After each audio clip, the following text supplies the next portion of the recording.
welcome everybody to Who's Your Band. If you don't know by now, I am Jeffrey Paul. I am joined by Sean Morton. How are you, Sean? The Jeffrey Paul? Yes. The Jeffrey Paul from The Irishman. Oh, God. And wow, we made it 14 seconds this time. I just want to see. I want to get it out of the way. Yeah, right. Might as well. I will tell you, I did see a movie that was worse than The Irishman. There's not a movie worse than The Irishman. The Irishman is one of the best movies ever made. Okay, so first of all, it's fucking horrible. I sat through it to watch your dumb face in it, number one. Number two, it really is bad. Okay, I saw House of Gucci with Lady Gaga and Adam Driver. There's a couple good parts of it. I saw Gaga's ass twice. I saw half a tit. Besides that, it's like 2.5 hours of absolutely nothing. The worst, dude, the worst fake Italian accents I've ever heard in my entire life. Wow. You know, I people been saying it's pretty good, but you know, I kind of trust your opinion. So I was thinking not bad, but I just, if you can look past the horrific accents, then you'll be okay. Me personally, I peed like 4 times just because I just needed a break. Well, how are the accents? It's like, so over the top, like that. I was fucking. I'm sitting there going, "There's a director, right? There's actually a director who's not like Ridley Scott is a brilliant director. He's approving this shit." How did the accent go again? Just do the accent one more time. Al Pacino played my father. Like that. Like that's the one guy. That's exactly what he sounded like the whole time. It was so bad. It was so fucking bad. And I'm very tired too, so I'm a little punchy. That's let me tell you something, man. That's some hell of an acting. Dude, and I'm telling you, that was better than the guy who played the one role. That was more believable. I think you have a career. I think you're definitely going. Oh, I'm going right into voiceover. I'm going right into voiceover. You should. Anyway, let's bring in our guest. I'm interested and excited to talk to him. He is a keyboardist. He plays in several different bands. Let's get to know him a little bit better. Let's bring in Mr. Chris McCoy. How are you, Chris? Hey, I'm doing great. How are you guys? Good, wonderful, man. Thank you for joining us. And you're part of something that I'm kind of curious about. You're a keyboard player, and I know you do some. You have a band, you have your originals, but you also kind of like seem to be making a living being in several different tribute bands. And so, a couple of questions regarding that. What's the difference between a tribute band and a cover band for our listeners? Yeah, it's an excellent question. Well, a tribute band generally tries to be as authentic as possible when bringing the show. We try to look like the band, sound like the band. In the case of, for example, my Elo Tribute Band, we also bring video with our show. So you have a 2-hour audio-visual experience. It's not just a cover band standing up there playing. We've got a lot going on in the background. We've got visuals that show like Tom Petty and some of these other guys we cover, and all the Jeff Lynne produced artists and all the ELO space effects, things like that going on. So it's kind of cool. And it adds another dimension to the show that a typical cover band probably wouldn't bring into like a bar, for example. Wow. So what's the name of the ELO band? Oh, not very original name. We're called the Elo Tribute Show. And that's a name change. We were originally called the Electric Wind Orchestra. And we were contacted by Jeff Lynne's attorney and asked to change the name. So we worked with him, and he suggested that name, and we adopted that name. So that's the name we go with today. Some of these tribute bands I know do really well. Sean brought up a point about a week ago on the show saying that there's a tribute band out there called Almost Queen, and they're playing between 4,000 and 5,000 people. Yeah. We tend toward larger festivals in the summertime. We played in Ohio to a crowd of 7,000, and another one about 5,000 in another city. But we usually our sweet spot is 600 to 1,200 seat theaters. And but you're doing a whole visual show as well, right? Correct. We bring video in, and the whole thing's a big production, and so we try to really make it big. Chris, did you ever get a chance to see ELO? I have not. I've seen videos. Actually, I take that back. There was one time I saw them. I was actually in Brooklyn for the Rock Hall of Fame inductions in 2017. So I got to see them perform for their induction ceremony. Was that the one that Nirvana went in? It was actually Pearl Jam. Oh, Pearl Jam. I didn't go to that one. Yeah, it was Journey, ELO, and Yes that year as well. So. That's a good class. Is it, Jeff? But I saw ELO when I was a kid. And it was the Out of the Blue tour. And and that was the one where they were in a spaceship. And as the show started, the spaceship opened up and the band was there. It was all smoke and lights. And I guess doing a ELO tribute band, maybe also doing a Kiss tribute band, you just can't do the music. ELO was known for their stage show as well.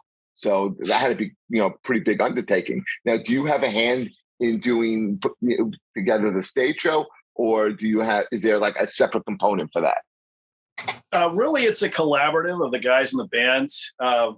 I was actually brought in after the band was formed, so I auditioned for and joined the band. But I became more involved in the business aspect and trying to promote the band after I joined. So a lot of the creative ideas do come from me as well, but the two guys who founded the band really were the hands in really setting up that stage look for the group. Do you do Concerto for a Rainy Day? We don't. We're going to add that next year, though. It's a great song. It is, and how it goes into Mr. Blue Sky. I know 4 ELO songs. That's it. So we always do Mr. Blue Sky, absolutely, and all the core stuff that you'd expect to hear, like Evil Woman and Do Ya and Strange Magic, those sorts of songs.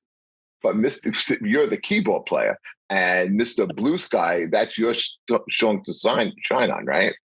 Oh yeah, well, there's a few. I have a few opportunities in there. Blue Sky is a big one though. A lot of piano in that song, a lot of neat synthesizer and what have you. So. Do you guys do any Wilbury stuff? We sure do, actually. We do Handle with Care. Oh, great song. Yeah. And we actually do a George Harrison song as well. We do, I can't remember it. It's not funny. Mind Set on You. Got My Mind Set on You. Yeah. You could really hear the Jeff Lynne influence all over the Wilburys album and the album that he produced. What was it, Cloud 9 that he produced for George Harrison? I believe it was. Yeah. He's great, man. But you didn't also. I mean, I know the ELO band is, I think, your primary band, but you also played like in a Stevie Nicks cover band and a Tom Petty cover band, right?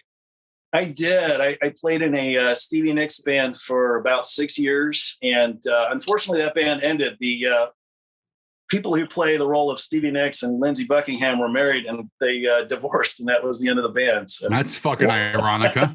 Yeah. But you can't get more authentic than that. They should. No. They're leaving the band. It was a good high note to go out on, I guess you could say, or maybe a low note. I saw this like weird thing that Taylor Swift that they put out. They were like, "Hey, you go out with Taylor Swift, and she breaks up with you. She writes a song about you." And then it was like a picture of Stevie Nicks, and it's like, "Yeah, I'll top that. I'll write the song, and then I'll make the motherfucker play it next to me for 40 years afterwards." So let's go back to the beginning, Chris. You started taking piano lessons at around 6 years old, right? That's correct. Yeah. Okay. So the question, I mean, when my son was around the same age, he also took piano lessons. Why did you stick with it? I came from a musical family. My grandmother was a piano teacher, actually, and she was an organist in a church and a choir director. So when we go to her house, she had a music room with 2 pianos and an organ. I always found myself gravitating toward the organ. So it was a natural progression into doing band stuff over time. And then you kind of like, you stuck with it and you played in bands throughout high school. Did that help you get chicks? Yeah, well, they usually go for the singers first. So in a way, yeah, I suppose later on it helped. Yeah. Let me tell you something. If I was a piano player, I would have I would have monopolized. Sean, you don't know how I would have milked this. Okay, I would have gotten chicks every like single 4 minutes in The Irishman 4 years ago. Yeah, right. Well, Chris, what piano players do you like? Jonathan Cain's a big influence. Oh, David, great, yeah. Yeah, David Page from Toto. Those are my two big ones. Billy Joel, obviously, is huge. In the jazz realm, Chick Corea.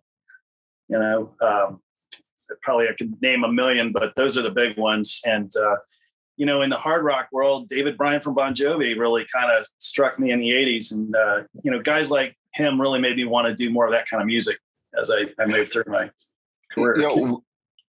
Last week we had a drummer on. We've interviewed quite a bit of drummers on the show. And drummers talk about two different ways of playing. A lot of talk about feel. Charlie Watts was a drummer that played with feel. And then we talked about drummers that played with precision and technicality, like a guy like Neil Peart from Rush.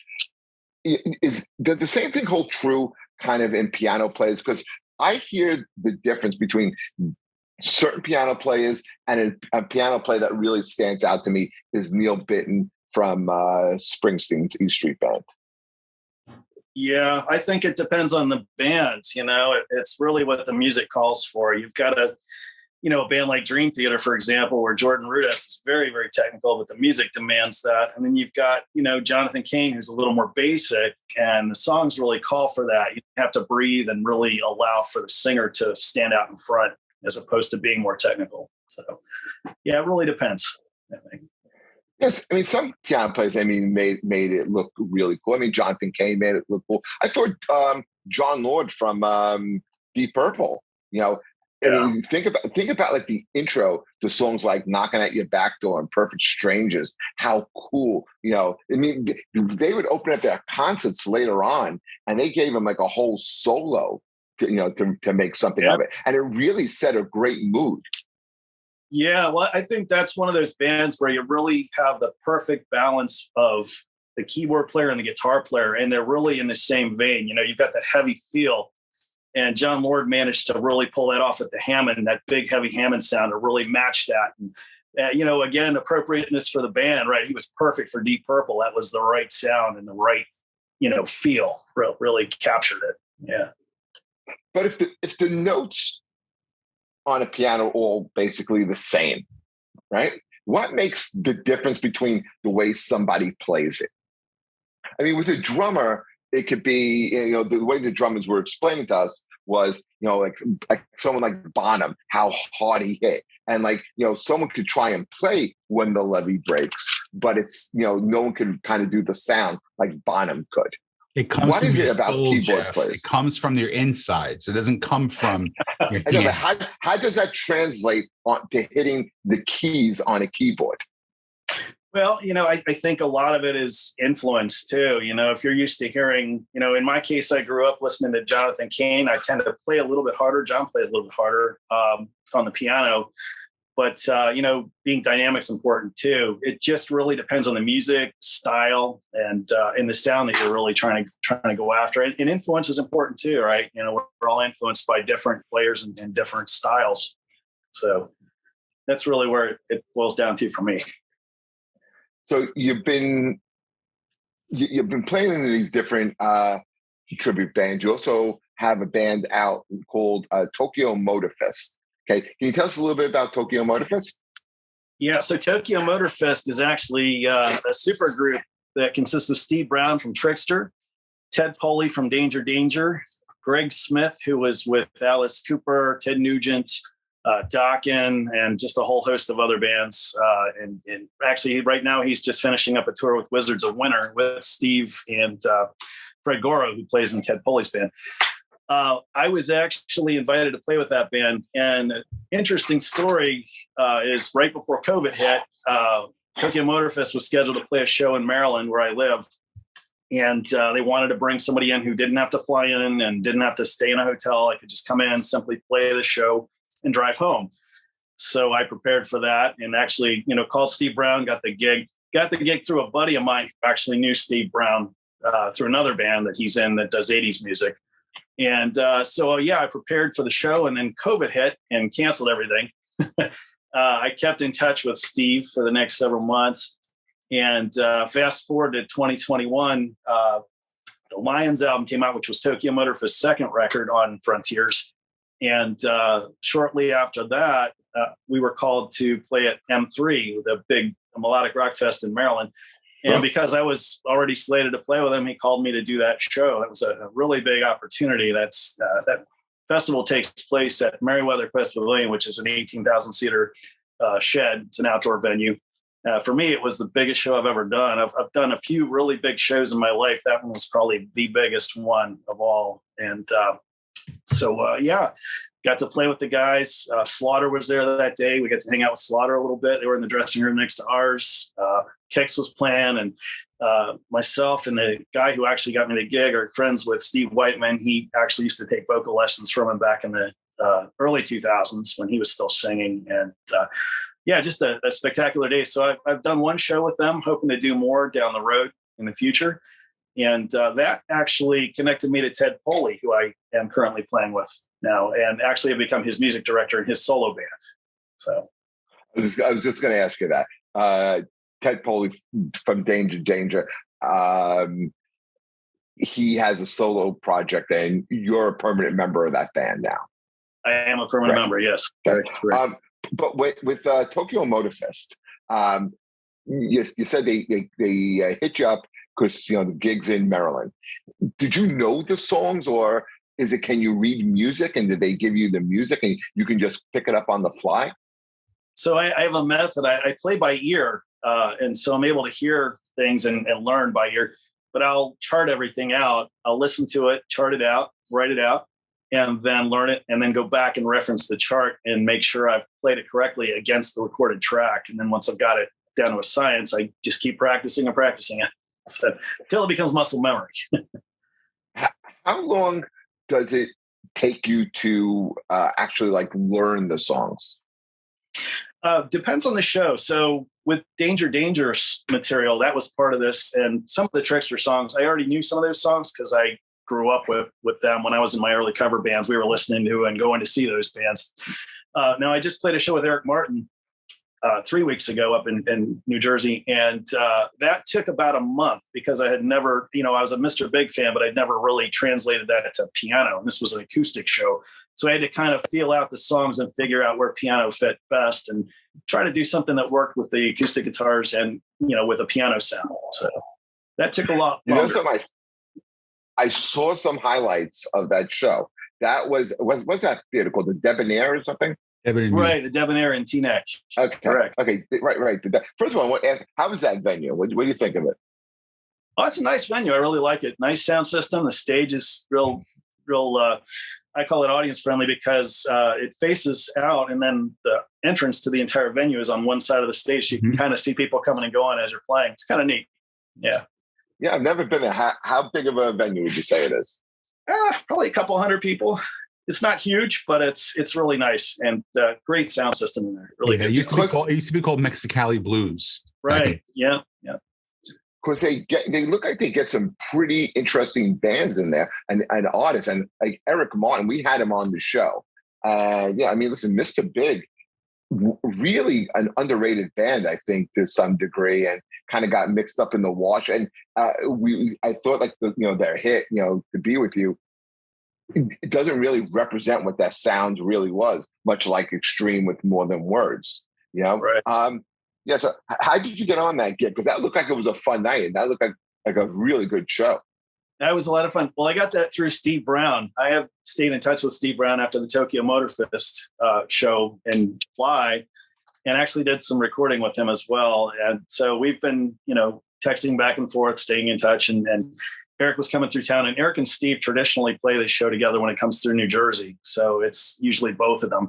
So, the opening part of the night was, Steve's material. We played some Trickster songs, and then he's got a new single out called Where Do We Run that he just released, and we played that as well. And then we launched into the Mr. Big stuff, and Eric came out, and we finished out with that. And I think we closed out with Give It To Me Good, and then we did one more song, and that was it. So you're jumping on these shows, and I'm just kind of curious, how long does it take you? Because you're playing by ear. How long does it take you to learn it, though? I mean, you said you're writing this stuff out, you're charting it. It sounds like a lot of work. How long does it take you to do all this? Yeah. Well, the Eric Morton show took about a month. I found out about that show around the end of October, and that one took place November 20th. So just about a month to get ready for that one. If someone gave you 48 hours, right? They say, hey, look, man, our keyboard player got COVID and we need somebody. And listen, Chris, we've seen you play before. You're really good. Okay. Could you fake it? Is it, like sometimes like with the drummer, he don't have to do all the fills, but he can just keep the beat and the time. Okay. Can you jump onto a show and then gradually start to pick it up? I can. I've actually done that. I actually got called to play with an Ozzy tribute. And honestly, I don't know how Diary of a Madman goes, but I learned it really quickly and worked my way through it. But I'd played No More Tears and some of the other stuff years and years ago in cover bands, because that's, classic rock bands usually pick up at least one or two Ozzy songs. So that's what I did, and I pulled it off. Yeah. Are you able to make a living, playing in these tribute bands? Because like we spoke about last week with Almost Queen, if you're playing 5,000 seat arenas, that's bigger than like almost like Judas Priest is playing now. Yeah, unfortunately, no. Those shows are Elo's harder to book. It's a niche audience, right? It's not Bon Jovi, it's not Journey, so you don't get as much booking. I've been doing IT work for 20 years. So, what's that? Sorry, I said I would go. Oh, good. Well, I will. I'll let you know. We do have some shows on us. But yeah. So if you have any shows in the Staten Island area, I mean, you count on me going. Yeah. Now, Mike, who would you like to collaborate with? Who's some of these?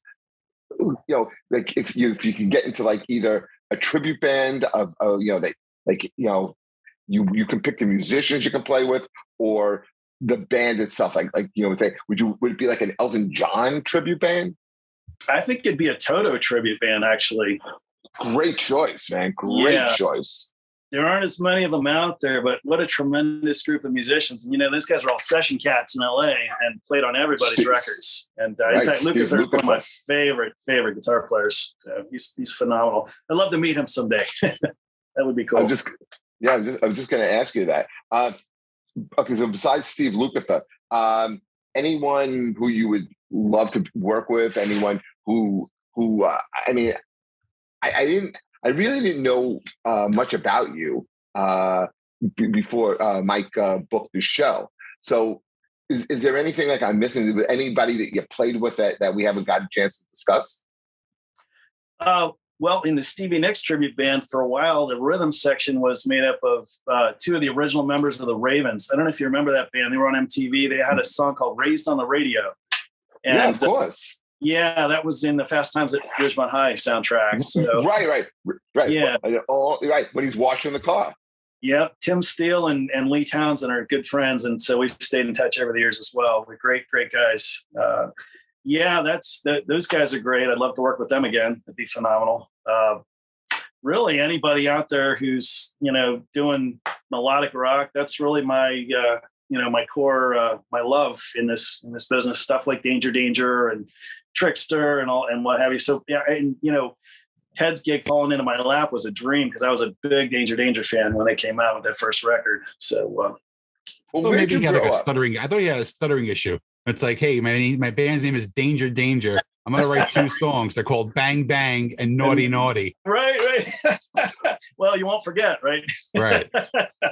So yeah, I was a big fan, but yeah, and I kind of had a funny story about him. I've been telling him this, and I'm sure he didn't remember, but back in 1990, when Kiss was on the Hot in the Shade tour, Slaughter and Danger were the opening bands. And I was, my early 20s, I had a gig as a stagehand in a sports arena, and that tour came through our arena. So I got to meet all those guys. And I remember telling him, I walked up to the t-shirt stand after Danger set, and I said, look, I just want to tell you, this first record is amazing. I love it. I play it every day. I can't get it out of my stereo. And as a keyboard player, that was a big deal for me because the previous 3 years we had, Extreme, Skid Row, Cinderella, and these bands are 2 guitar bands. They're really not heavy keyboard bands. So, as a keyboard player, that was a nice change of pace for me, a nice, refreshing breath of air. That's how this podcast came about, because Jeff came up to me at a gig one time and he was like, listen, I'm a big fan of yours. I've been watching you for a very, very long time. First of all, can you sign my ticket stub? Because he bought a ticket to come see me perform. So I signed the ticket stub for him, which is actually hanging up behind him if you can see it. And then he was like, listen, I know you're kind of a little too big for this, but would you mind doing this podcast with me? And it's been 2 years since. So you never know. Sometimes when you meet your heroes, Chris, it doesn't work out. But sometimes, like in this situation, it really did. I was lucky to get Sean to be the co-host on this. Listen, I guess having him as a co-host has its perks, because one time we went to a concert and we had really bad seats, right? And we because we were hammered, and he goes up to like they have like a courtesy desk we were at Madison Square Garden. They have a courtesy desk. And he goes up, he goes, hey, look, and he goes, we can't see. It's terrible. He goes, I don't want to have to do this, because I'm kind of a famous comedian and we would really appreciate if, you could do something. And the woman behind the desk recognized them. And we wound up going I don't know if you've ever been to Madison Square Garden. We went from the 400 section and we were like 22 rows from the stage. Wow. Yeah. That's awesome. It's hard, dude. It's hard living up to the expectations sometimes, you know what I mean? But listen, it's a cross we bear. Absolutely. Yeah. Hey, what's your favorite and what's your least favorite part about being a musician? Oh, favorite part is being on stage and being in that moment where everybody's playing and you just really feel the energy, of the band. There's nothing like it, and it's addictive. That's why I keep coming back. My least favorite part is packing up and putting it in my car and going home, because it's kind of everything's over with, and all the excitement that built up to the show has passed, and now you're driving home, and it's wow, gosh, I wish I could just make it last another hour, just a little bit more, So yeah, kind of like us, like we're on stage as well. Yeah, I know, I get that. That you love the gig. I like everything about it. I don't mind driving to the gig. I don't mind coming as long as I did well. If I did poorly, then I'm in my head and I'm miserable. You're miserable a lot. That's good. Yeah, you see what he did there? Yeah, that's funny stuff. No, he's listen. How can you love that? You hate that fat chubby Spit it out, jerk. I'm having a blast tonight. Yeah, no, I could tell. There was something else I wanted to ask you. You played with a lot of great players, right? Okay, between like Ted and the members of Trickster, and I'm sure some of the musicians in the tribute bands have to be real good as well. What's the best piece of advice you can give to another musician, and what was the best piece of advice a musician ever gave to you? Well, there are a couple of them. Number one, keep your contacts up. The whole reason I got any of these shows that have come in the last year came from one phone call, and it was because of my very best friend knew Steve Brown. He connected me to Ted Poley, and everything just opened up. And it's been amazing. Number two is practice. practice, never stop practicing. That was why I wanted to ask you. How often do you practice?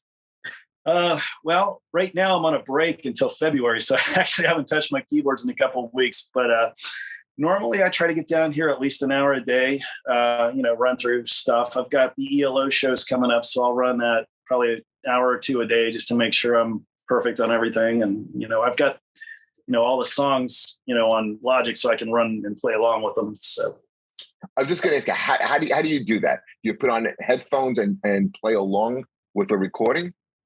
Yes, exactly. It's exactly what I do. I have a wireless in-ear monitor system here in my basement. Because I use it live as well, but I just set that up and pop the headphones in and play right along. Now, I get the feeling we're around the same age. How did you do it when you were a kid? when you practice. I mean, you started at 6, you practice, practice for a kid could be brutal. But you seem to, but you seem to just take to it and do it. I think that's the hardest part about being a musician. It's just like, unless you absolutely love the instrument, I don't know how musicians take it. There's I don't know if you ever read or heard Tom Morello from Rage Against the Machine, but he knew that's what he wanted to do, and that was what he was going to do. And for 2 years, he practiced every day, he said, for 8 hours. Even if that's an embellishment, and he did it half the time, that's still pretty impressive. Were you that diligent when you practiced, especially early on? Well, I tell you, I had a really good conditioning growing up. I was in school bands, and my school band directors were all very strict. And when I got to high school, my high school band director was an ex-Marine, and he was an Eastman School grad. So he was a perfectionist, and he was one of these guys who would throw the baton at you in the middle of rehearsal in front of the whole room if you screwed up, and he knew who did it. So you had to be perfect. So every night, and I was a trombone player back then, but 2 hours a night, same thing, had to have it down to a science because I knew he was going to be waiting for me the next day. So would you say that is the greatest strength that a musician would have, is the diligence to just kind of like persevere, work through the monotony of practicing? And isn't it like with piano, aren't you practicing like I guess, is it scales that you're practicing? Like you're going through like different progressions? Yeah, absolutely. Just scales, major scales. It's a great warm up, and then into the songs, just practicing along with the songs, making sure everything's nailed down tight. All the parts are there. Yeah. Now, what other instruments do you play? Because usually if you're a keyboard player, it's all numbering, and you can usually pick up other instruments. So I'm sure you're playing a couple of other instruments as well. Well, I had an acoustic guitar in my basement for a while, and I learned some basic chords. Both of my brother-in-laws are great guitarists. They, in their own right, one lives in Dallas and the other lives in Western Maryland, and he's more of a folk guy. But the guy in Dallas probably should have been in a Stevie Ray tribute band because he can play all that stuff really well. Wow. Yeah, he's really, really good. So I picked up guitar to kind of go to the beach with them and hang out and play along. I did that for a while, but eventually I sold the guitar. The keyboard work has gotten so busy that I really just do strictly that now. And of course, coming up through school, I played trombone. I actually studied at Interlochen for a summer, and then went to Florida State for a year and studied there, and then came back. So, yeah. Do you sing as well?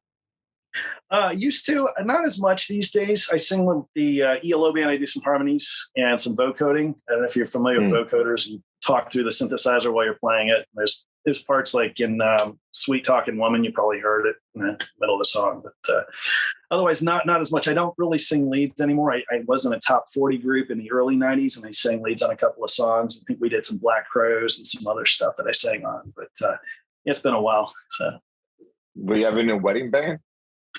I did do weddings for about 2 years. I was doing that, and a friend recommended doing it. There was a franchise group that I joined called the Bachelor Boys. They're a big DC group and Philly group, and honestly, it just was eating my soul. I couldn't do it.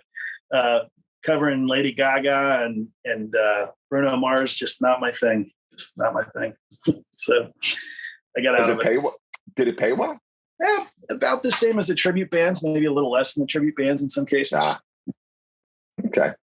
Very cool. So with the pandemic, that was going on, a lot of projects put on hold. You mentioned, Tokyo Motor Fest put on hold.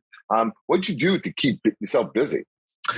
Well, the bass player in the ELO band and myself put together a project, and we just recorded probably 20 cover tunes, and we did one of these you've probably seen these bands get online and they'll do like a collage video where everybody's on at the same time and they put it on YouTube. Love that. So we did a lot of that. We did and we recorded some Toto covers. I think we did Girl Goodbye, and we did Rosanna, and we actually did a Backstreet Boys cover too, which was interesting. We did some Gavin Yankee. What's that? Which song by Backstreet Boys? It was geez, what's it called? It was one of the big hits. If you name it, I can tell you. Sean, Sean likes the Backstreet Boys. Yep. A lot of people don't know this about Sean, and we haven't revealed this on the show yet. But when Sean was a teen growing up, he had an opportunity to audition for Backstreet Boys. Well, you're getting your stories confused. It's actually I was in my 20s. Actually, I was like 21. So he's 21, and they bring it. There was no call for a 6'4", 320-pound Backstreet Boy. Okay, 6'3", 350. But continue. Go ahead. Okay, but if they were going to go in that direction, I think Sean would have gotten the gig. But he wound up playing like what kind of music did your band play? Me? It was all hard rock. Yeah. Very Godsmack-ish, The Cult, stuff like that. Nothing like super death metal, nothing too poppy. Kind of in the middle. Kind of like a Creed without the whole Christianity vibe. Gotcha. So the Backstreet Boys, was it I Want It That Way? No, it wasn't that one. It was As Long As You Love Me, Don't Go Breaking My Heart. Good song. You know what it was? It was I Want It That Way. I take that back. It was. Okay. Yep. Yeah, that's the I'm not big knowledgeable on their catalog, but we did that. We did some Rainbow songs. We did Since You've Been Gone. We did, and we just brought in, musicians we knew from the Philly area to jump in and work in Paul's studio and cut the tracks. So we ended up with an album worth of material. It never really got pressed to CD, but we have it out there. So it's good stuff. I love talking music, and this is the first time we've been doing the show for about 2 years now, and it's the first time I think we even mentioned Toto on the show. So there's a reason why, Jeff. No, I don't think they suck. I know you probably don't like Toto because you don't appreciate a band like Toto. But here's something with them. They have a song called, because it comes on the radio every now and then. Remember the song Georgie Porgie? Yeah, sure. Yeah, that was a kind of would you say that's a departure from what they normally put out? Like that was very different than Hold the Line. Yeah, I think it was probably because it was so early, there was a lot more of Dave Pace's jazz influence in those records. It was very jazzy. Yeah. Very jazzy. Right. Yeah, absolutely. And his father was a famous jazz pianist as well, so he got that naturally as well. So, you like jazz? Some jazz, yeah. I'm a little more into like the Chick Corea type of stuff. McCoy Tyner, some of that type of material. Not as much as the traditional jazz. Sean, you're a big jazz guy? I appreciate it. Like I won't ever go out and like buy a jazz record, but I have a couple like Miles Davis and John Coltrane records and stuff. That's good stuff too. Yeah. Yeah. I went to the Blue Note one time, and I actually knew somebody who worked there. It was Lena Horne was opening up for Bill Cosby at the Blue Note in the city. Wow. Oh my gosh. Yeah, it's before the whole rapey shit, Yeah. Yeah. And then Bill Cosby, because Lena Horne was a degenerate too. But she it was amazing. It really was amazing. But that's a great place in the city if you ever want to check a show out. Yeah. All right. So Sean, ask your famous question. Famous question. So Chris, if you could start your own band, you playing keyboards, anybody in the world playing in the band, dead or alive, who would it be? Oh my gosh. Wow. Let's see. Well, it would be probably Steve Lukather on guitar. Okay. Gosh, drums would be a tough one. There's so many great drummers.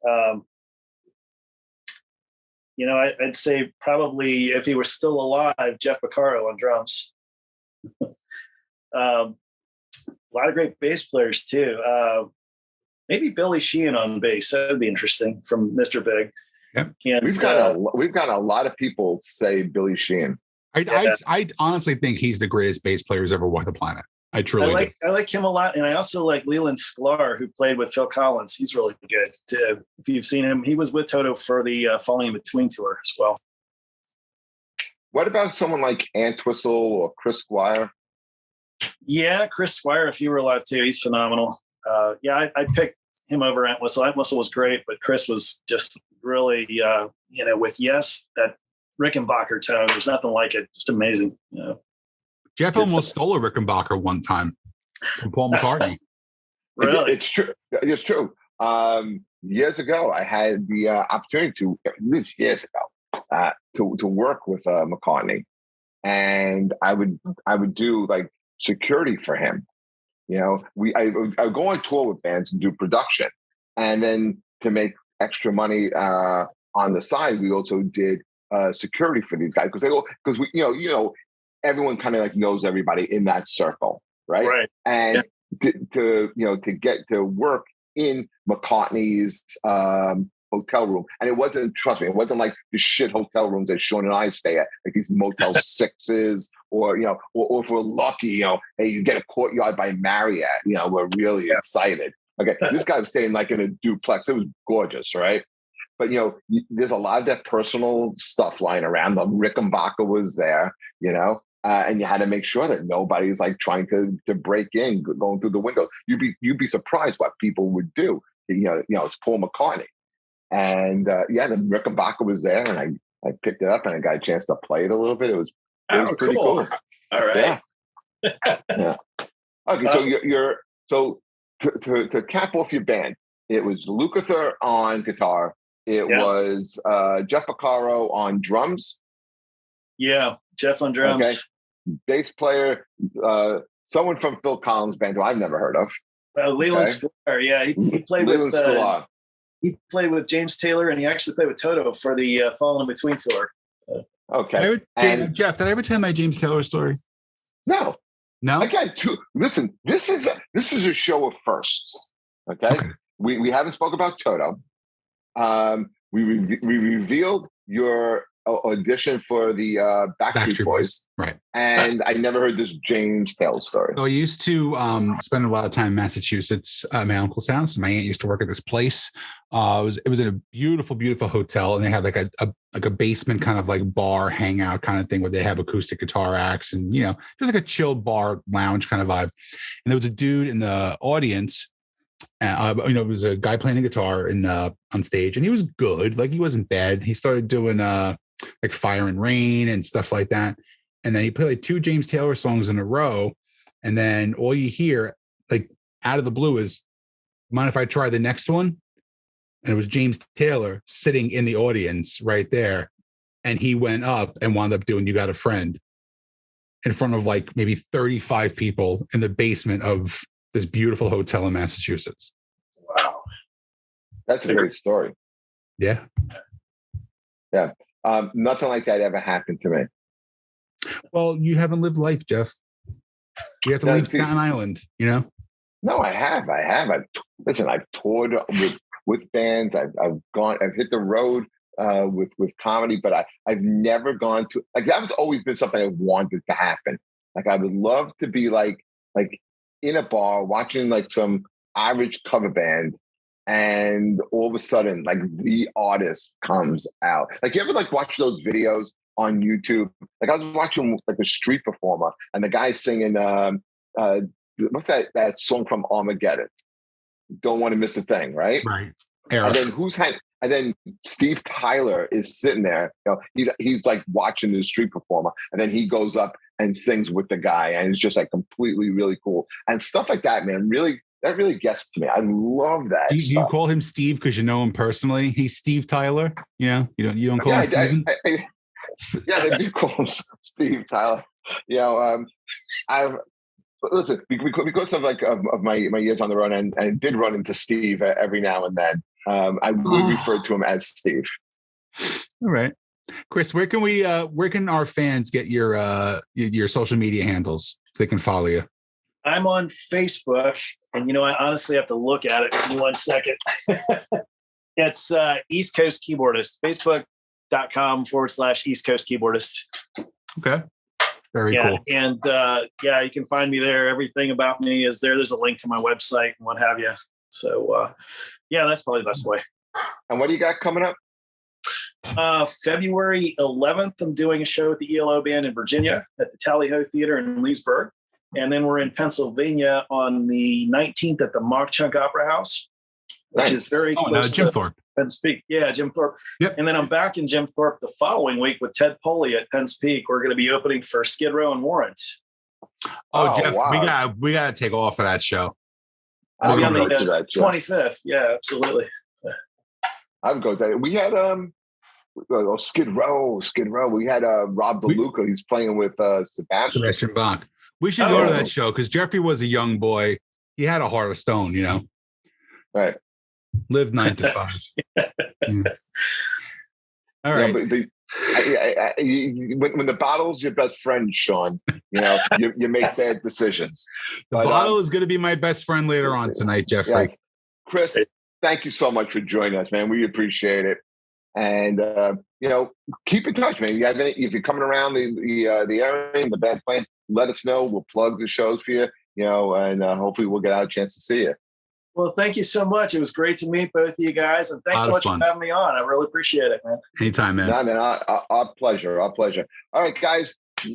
Listen, have a Merry Christmas, and we'll talk to you next week. Take care, everybody. Be well. Happy holidays. Take care. You too.